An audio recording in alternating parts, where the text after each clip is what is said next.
Instantly establish board dominance, outvalue the opponent, and end the game before the opponent can react. This is still Amber Aggro, and welcome to my deck guide.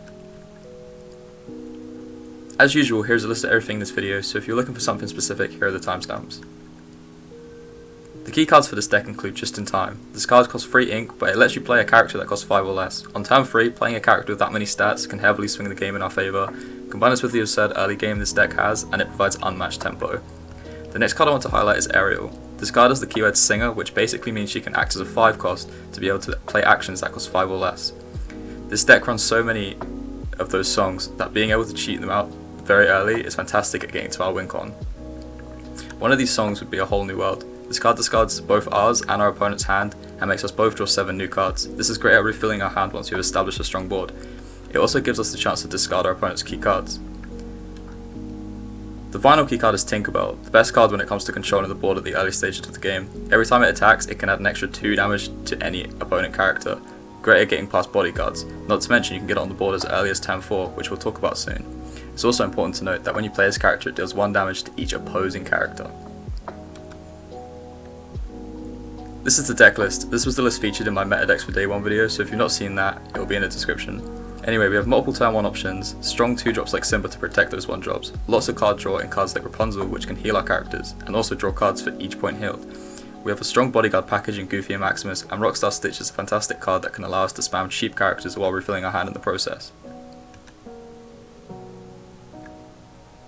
This deck has one crucial combo that you need to know, and that's the turn 4 board clear. Playing a 3-cost Tinkerbell on turn 3 allows you to shift her on the following turn. When you shift your character, it's ready to use an action. You can then use its action to sing Grab Your Sword, which itself will deal 2 damage to all your opponent's characters. Combine this with the 1 damage that Tinkerbell does when she shifts, and we essentially have wiped our opponent's board, played a massive threat in the process, allowing to take charge in the game. As typical for aggro decks in the Mulligan, you want to look for a strong turn 1 and 2. Lilo is ideal, but Stitch can also work. It can create a threat on its own, since it can shift on turn 4 as well. Simba is a great 2-drop. The bodyguard keyword protects your turn 1 plays. Tinkerbell or even Ariel are good for turn 3 since they both let you have an explosive turn 4. Then I've got both our shift characters since they provide so much value if you can get them out early. And if you're going to keep them, just make sure that you have the smaller version in hand too. This is the most fair matchup spread we've seen yet. Almost everything falls into even, but first Emerald mostly wants to go aggro and we have all the tools to deal with it. So it should be relatively straightforward. Just make sure you don't refill their hand with Whole New World. Amethyst, Steel and Amber are all in even. They want to play a board-centric game, just as we do with our deck, but our deck is mainly focused on beating that specifically, so we should be able to do that relatively consistently a lot of the time.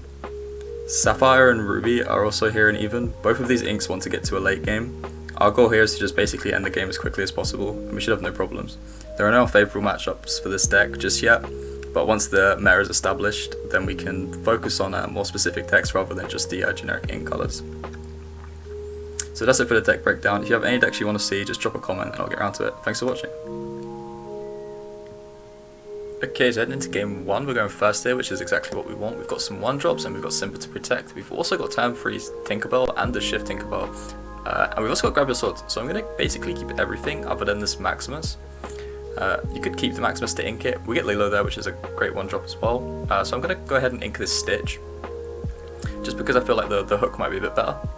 We can always ink the hook as well. So we'll go Lilo there, and then next time we can protect it with the Simba, which gives us 2 lore for free basically, as long as the opponent's not playing any spot removal like Fire the Cannons. Always important to see kind of what inks your opponent's playing so you know what to play around. So opponent's playing Emerald there, they've inked an evasive Tinkerbell and they've played a Minnie Mouse, which is a 1-3 Statline, which is actually quite big. So I'm going to go ahead and ink this Rapunzel.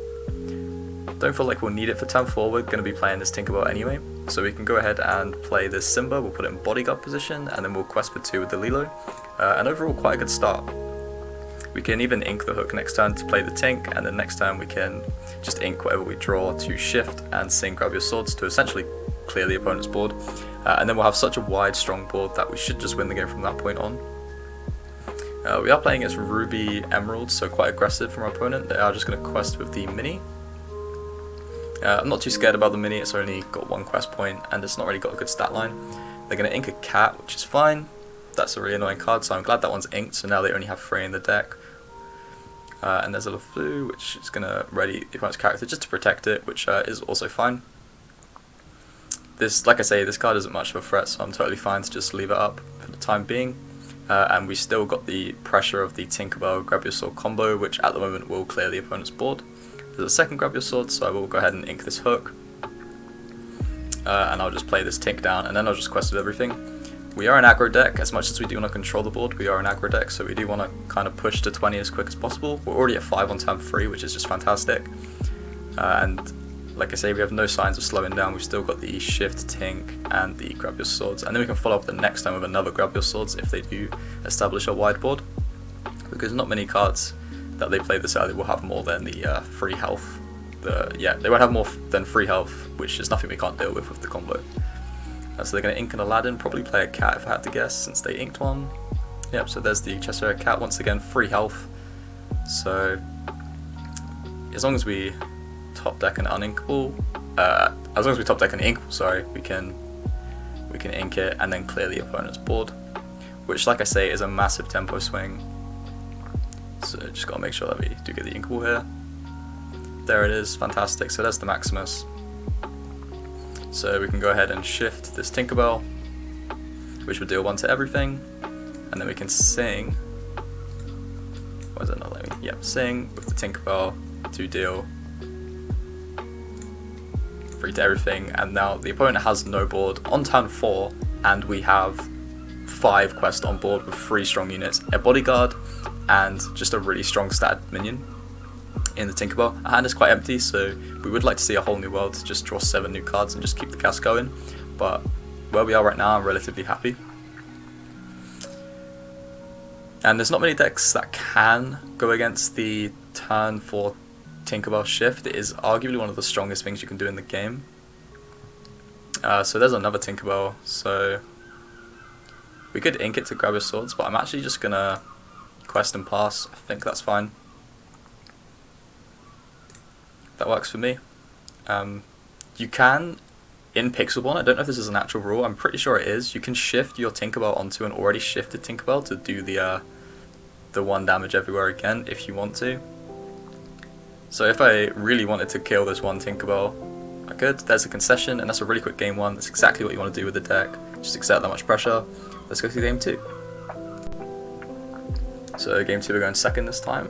Our hand looks pretty good. We've got the Stitch with the shift. We've got Tinkerbell, we've got our Lilo again, and our turn 2 Simba to protect the Lilo. So really consistent, exactly what you want to do. We've got 2 bodyguards here. We can play these with just in time, but realistically with this hand we're not really going to need to. Our turn 4 play is looking like we're going to want to shift into the Stitch anyway. So we're going to kind of want to keep the cheaper units. Which one is better out of these 2? I would say probably Maximus is better out of the 2. So I'm going to go ahead and ink the Goofy. They both are basically the same card though, they just have minor differences in stats. But I do think that the Maximus is better, so we'll get rid of the Goofy. And then we can go ahead and play our Lilo. So opponent's playing Amethyst there. And that's it for the opponent. So we'll go ahead and ink Goofy. We've even got turn 3 for the aerial if we do top deck a song. But I think we do definitely want to play these Simbas. We might even want to play both, honestly. But I think actually on turn 3 we're going to want to play the Stitch and the Simba. Turn 2 we'll play a Simba. And then we've got loads of bodyguards to protect our smaller units just while they quest up. Don't need 2 aerials at all, so we'll go ahead and quest that one. We'll ink that one, sorry. And then we can play the Simba, make sure it's in bodyguard, just in case they have any annoying cards. And then we'll quest. And already we have a really strong board again on turn 2, and we're looking very promising going into the following turns. So inking a shield there for our opponent. And playing Maleficent to draw a card, so it looks like we're playing against Ruby Amethyst Control, which currently everyone is saying is the best deck right now. So we're about to put that to the test, so we can go ahead. I'm actually only going to play this Stitch, just because then when I shift next turn we can draw a card off of the Simba. But I think actually I value the tempo a little bit more, so I'll play a second Simba and then I'll quest for free. Basically, we want to end the game or get to a point where we can basically end the game before our opponent plays Be Prepared, because if they play Be Prepared, then we are in trouble. Next turn we can play the Stitch, which adds 2 onto this, so we're questing for 7 next turn if they don't kill anything, which it looks like they won't be able to. And then we can play more big bodyguards in the way of Maximus on the following turns. So there's an Aladdin, which will steal 1 quest from us, which is going to slow us down ever so slightly. But we're looking good, so I'm actually going to ink this Be Our Guest, and then I'm going to shift this Stitch. I don't want to hit into the Maleficent, I just want to get to 20 quest points. Do I want to actually...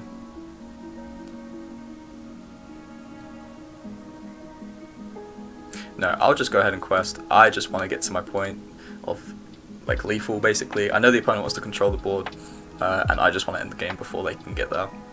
So they can Dragonfire our Stitch here, which would be annoying.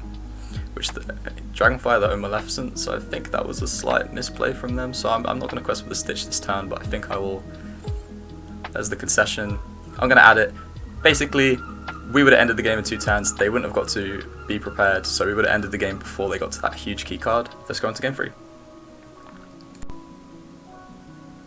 Okay, so game 3 here. We've got the Lilo again, which is great. We've got Prince Eric for turn 2, and we've got Ariel for turn 3, so I'm just going to go ahead and get rid of all of this. I might be tempted to keep the Stitch maybe, but I will get rid of it. We do get the Simba, which is even better turn 2. So we're looking quite good. I think I can actually go ahead and ink this Rapunzel, we're not going to need it, and then I can just play the Lilo. Going first with Lilo is just fantastic. It's the reason why I think Amber might be the best ink colour going into the release of Lorcana. And then next time we can follow up with the Simba. So we're playing a Sapphire, so just like the last game, we have to kind of end the game as quick as possible, really.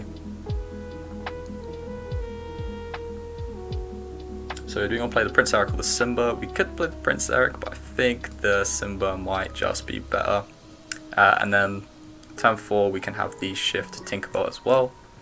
So like always, we'll play Simba on turn 2, Lilo on 1, Bodyguard, Lilo with the Simba, and that's honestly just like the bread and butter of the whole deck. Just getting this every opening is just ideal. So we're playing against Steel Sapphire here, so another kind of control style deck. There's a grammar, we can just go ahead and ignore that. We can ink this Ariel, we're not going to need it. And then we can play our Tink, and we can quest up again. So we're on 5 on turn 3 once again. And yeah, deck seems really consistent. We've not really had any bad games, no bad starts. Opponent's just going to sing the 1 jump ahead. So we've still got 2 ink to play with. So they are ramping up quite quick, but you know, it's nothing we can't control. Inking a grammar, so they're at 4, which is fine if they do get rid of their own. Oh, they got a Mickey as well, so they're at 5. So they're getting quite ramped up quite quickly. I'm thinking if I shift this Tink, then yeah, I'll ink to be, I guess, and I'll shift the Tink. It will give them an extra ink for the next turn, but I just value the extra point of questing a lot more. So the opponent's deciding if they want to put the grammar into the inkwell, which they should do, which they do, and then we can go ahead and quest for 5. So we're at 10 already on turn 4, halfway there, and we've got a whole new world to refill our hand if needed. We've got Grab Our Swords if they play any small threats, which I don't think they will, so this card's basically useless at this point. There's their own Tink, which is fine. It's just going to kill the Lilo, so we can still quest for free. But I think I will use Whole New World this turn to refill our hand and kind of establish a board. So I think I will sing it with the Tinkerbell. Opponent's only got 2 cards in hand, so yeah, I will be refilling their hand, but you know, it helps me get to that win con a little bit better. I will go ahead and play a Simba, and then I will sing Whole New World with the Tink. We've still got 2 points, so we can play more units on the board, which we find a hook and a Stitch, which is great. And we can ink this Be Our Guest. Actually, I think I might ink this Tink. Yeah, because we can use the Be Our Guest to search for a shift Stitch. And so there we've got a relatively wide board. Next turn we're quested for 7, so we'll be 1 point off, but if we do find the stitch to shift into, then we will win the game next turn. Always important to keep in mind that when you shift, your card can act straight away. And the Rockstar Stitch has 3 quest points rather than 1, so it will give us the extra that we need. So there's another Tinkerbell, which is doing 1 to everything, which is really annoying. And then when they attack with this one, they will be able to clear another unit, hopefully not the Stitch. We can even use Grab Your Sword here to clear a lot of their stuff. So there goes the Simba. So we're currently threatening 6. There's the Tink, which will then ping probably the Stitch if I had to guess.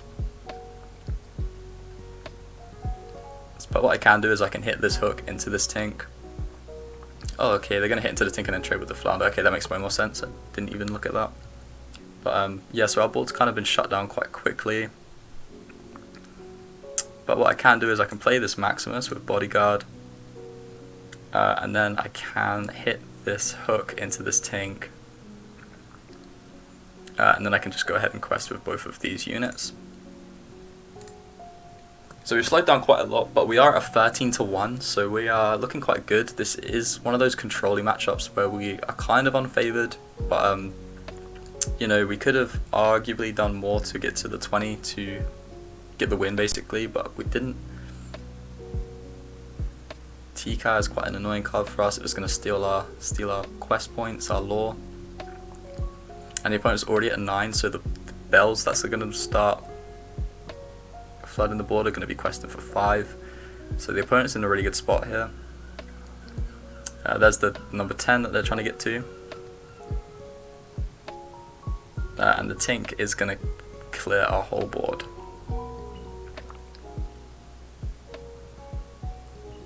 So it's not looking too good for us. So we can use Whole New World. Or I could just use Grab Your Sword. Just slow them down quite a lot. It's not over for us at all. We can still find the Rockstar Stitches and then start like comboing off with just that. Jasmine is going to heal the Tika, so you know, not looking too good. Hopefully they play Whole New World for us to refill our hand. But besides that, it looks like we might have failed our objective of ending the game quickly. Our opponent started off with a lot of ramp, so you know, it happens, especially in these kind of matchups. We do find a Maximus. Always be our guest. What do I want to search for? I guess I'll find a Prince Eric. And then I can use the just in time to play the Maximus. I won't put it in Bodyguard because I'll be able to quest with it for the 1. And I don't think the opponent will have anything to really deal with it. They do have probably like the Hades and Let It Goes, which can spot remove it. But other than that, just slowly questing away until we hit 20. We ideally want to find Rockstar Stitch since it can quest for free, or Moana, which I think can also quest for free. They're kind of the key cards that we want right now. Because if the opponent doesn't have an answer for them, they can quest for free, and then they will get removed, but, you know. We're only 7 away, so 3 is very close to that. So we do find some good cards here. We can damage our Maximus to heal it with Rapunzel, which will be fine. Just trying to think. Still no Rockstar Stitch, which isn't too good for us. And the opponent's looking to accelerate their board state quite rapidly. And they are slowly pinging our stuff down. This is just in time, so I think with that we have failed this game. I'm not going to long it out anymore, so we'll concede there, and that's a loss on game 3. But not bad. So today I'll play a 4th game just because I feel like the games have gone quite quick, and you know, want to give as much content as I can. We've got quite a good hand. I can keep 1 Tink, keep 1 Stitch, keep a Lilo, and then I think I'll get rid of the rest. We want to ideally look for a Simba like we have done in the last couple of games. We didn't find it, but we do have the turn for Tink shift, which is good. So we're playing it Steel again, so not too bad. This might be the same guy, I'm not sure, but yeah, probably the same deck. So we can go ahead and ink the Goofy. And then in this case, I will play the Stitch, just because the Flounder will have to trade itself into the Stitch instead of just getting away with killing the Lilo for free. And we can always save the Lilo for explosive turns with a Rockstar Stitch. Opponent is going to use Fire the Cannons, which is quite annoying, but you know, it happens. And if they spend all their cards on these like weaker units, turn 4 Tinkerbell is really good. So I can ink the Be Our Guest and play a turn 3 Tink. Oh, sorry, it's turn 2.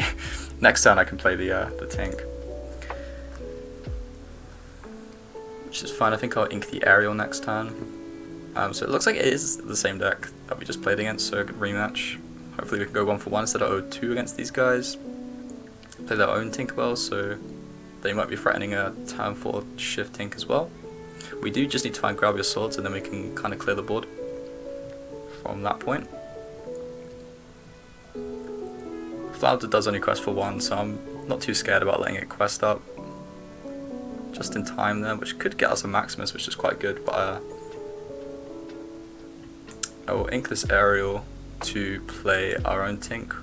We have gone second, so we are quite far behind. That's kind of the thing of going second in this game. You always want to go first, especially when you're playing an aggro deck. But no worries, we can shift into our Tink next turn, which, like I keep saying, is a lot of tempo. And they do only have 2 cards in hand, so if I can kind of clear this board, then I'm looking quite good. But the opponent is at, what was it, 6 they'll be at? Yeah, they're at 6 quest already, which is quite scary. There's a Stitch, which is fantastic. So because of that, I will ink this Maximus. And then I can shift into this Tinkerbell.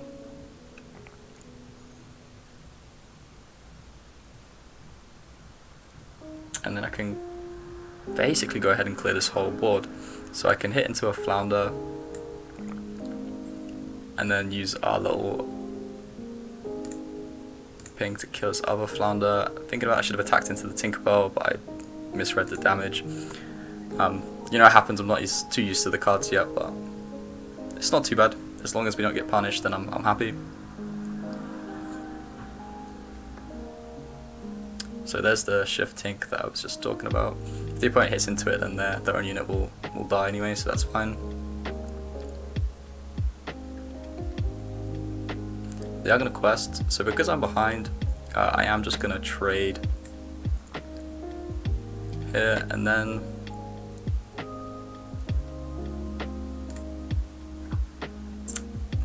do I want to play the Lilo, or do I want to just wait? I feel like I have to play the Lilo.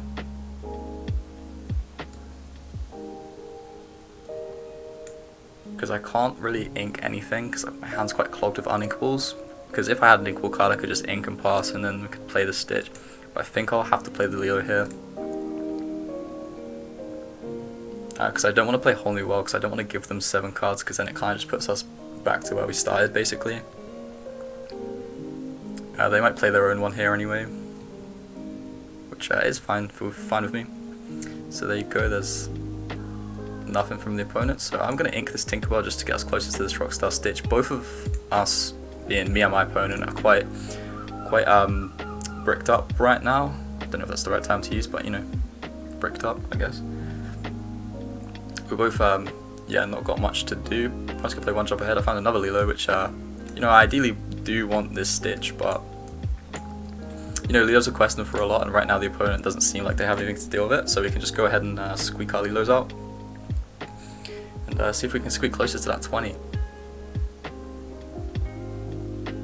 There's a Tinkerbell, which is really annoying. It does 1 damage. Lilo only has 1 health, so that's just going to clear our board.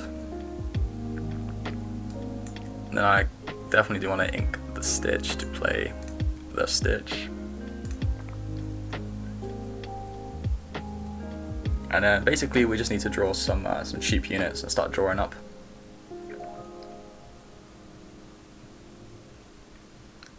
That's our only kind of chance at coming back in this game. I can definitely play Grab Your Sword. And then I could even sing Grab Your Sword,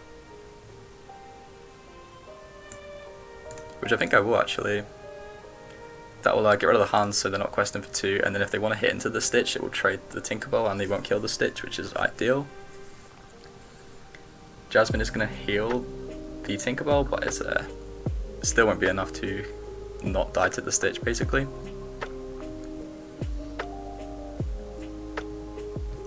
So great, so there's a Simba, I can put it in Bodyguard.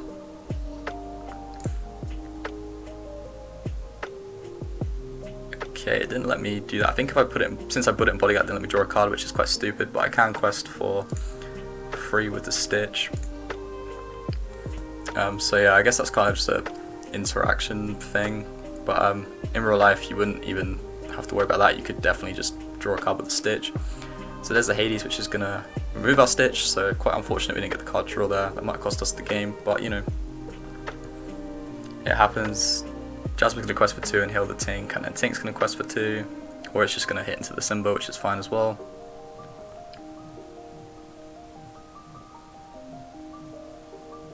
And then yeah, another unequal card, so I'm going to go ahead and concede this game. That's a loss on game 4. If you have any recommendations for decks that you want to see, leave them in the comments and I'll get around to it. Other than that, thanks for watching, like, comment, subscribe, and I'll see you in the next one.